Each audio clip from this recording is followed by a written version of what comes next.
नमस्ते दोस्तों। आज हम इंटरनेट प्राइवेसी की दुनिया में गोता लगाएंगे, ये जानने के लिए कि हम क्या नहीं जानते। और यकीन मानिए, आपको विश्वास नहीं होगा कि मुझे क्या पता चलता है। आज के डिजिटल युग में इंटरनेट प्राइवेसी पहले से कहीं ज्यादा जरूरी है। जैसे जैसे हमारी जिंदगी ऑनलाइन होती जा रही है, हम डिजिटल फुटप्रिंट्स का निशान छोड़ते जा रहे हैं, जिसका आसानी से पता लगाया जा सकता है। ये जरूरी है कि हम अपने ऑनलाइन एक्शंस के नतीजों को समझें और अपनी प्राइवेसी पर नियंत्रण रखें। हम में से बहुत से लोग सोचते हैं कि हम जानते हैं कि इंटरनेट प्राइवेसी क्या है, लेकिन सच्चाई ये है कि बहुत सारी गलतफहमियां हैं। कुछ लोगों का मानना है कि जब तक वे ऑनलाइन कुछ भी गैरकानूनी नहीं कर रहे हैं, उन्हें चिंता करने की कोई बात नहीं है। दूसरों को लगता है कि सोशल मीडिया पर प्राइवेसी सेटिंग्स उनकी जानकारी को सुरक्षित रखने के लिए काफी है, लेकिन हकीकत ये है कि हमारा पर्सनल डेटा बड़े पैमाने पर इकट्ठा और इस्तेमाल किया जा रहा है। सबसे बड़ी गलतफहमी ये है कि इनकॉग्निटो मोड या VPN हमारी ब्राउजिंग हिस्ट्री को प्राइवेट रखने के लिए काफी है। लेकिन क्या आप जानते हैं कि आपका इंटरनेट सर्विस प्रोवाइडर, सरकार और यहाँ तक कि हैकर्स भी आपकी ऑनलाइन एक्टिविटीज को ट्रैक कर सकते हैं?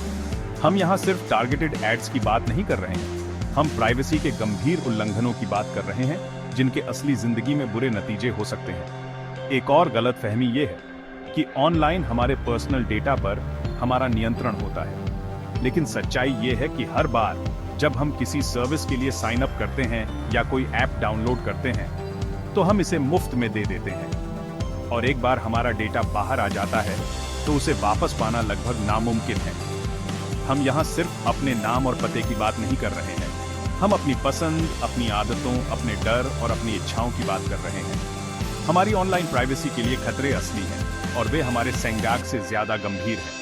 आइडेंटिटी थेफ्ट से लेकर साइबर स्टॉकिंग तक अपनी इंटरनेट प्राइवेसी को नजरअंदाज करने के नतीजे बहुत बुरे हो सकते हैं। तो पर्दे के पीछे असल में क्या हो रहा है और हम अपनी रक्षा कैसे कर सकते हैं? आइए प्राइवेसी के उल्लंघनों के कुछ खास उदाहरणों पर नजर डालते हैं। उदाहरण के लिए, डेटा हार्वेस्टिंग एक बड़ी चिंता का विषय है। क्या आप जानते हैं कि गूगल और फेसबुक जैसी कंपनियां आपकी ऑनलाइन एक्टिविटीज को ट्रैक कर रही हैं, आपका डेटा इकट्ठा कर रही हैं और उसे सबसे ज्यादा बोली लगाने वाले को बेच रही हैं? ये एक अरबों डॉलर का उद्योग है और हम बेचे जा रहे उत्पाद हैं। सोशल मीडिया प्लेटफॉर्म्स भी प्राइवेसी के उल्लंघनों में प्रमुख योगदान करता है।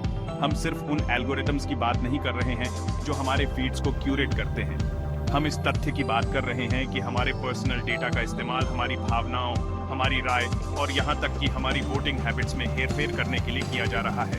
और अगर हम सावधान नहीं हैं, तो हम सिर्फ अपने लाइक्स और शेयर्स ही नहीं दे रहे हैं, हम अपनी डेमोक्रेसी दे रहे हैं। सर्वेलेंस कैपिटलिज्म एक और मुद्दा है जो ज्यादा ध्यान में नहीं आ रहा है।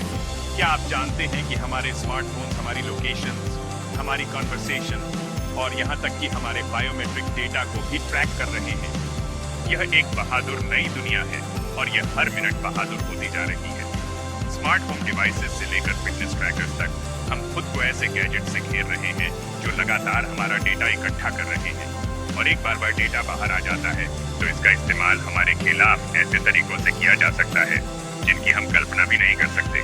सवाल यह है कि क्या हम सुविधा के लिए अपनी प्राइवेसी का सौदा करने को तैयार हैं? आइए एक नजर डालते हैं असल जिंदगी के एक उदाहरण पर कि क्या होता है जब हम अपनी इंटरनेट प्राइवेसी को नजरअंदाज करते हैं।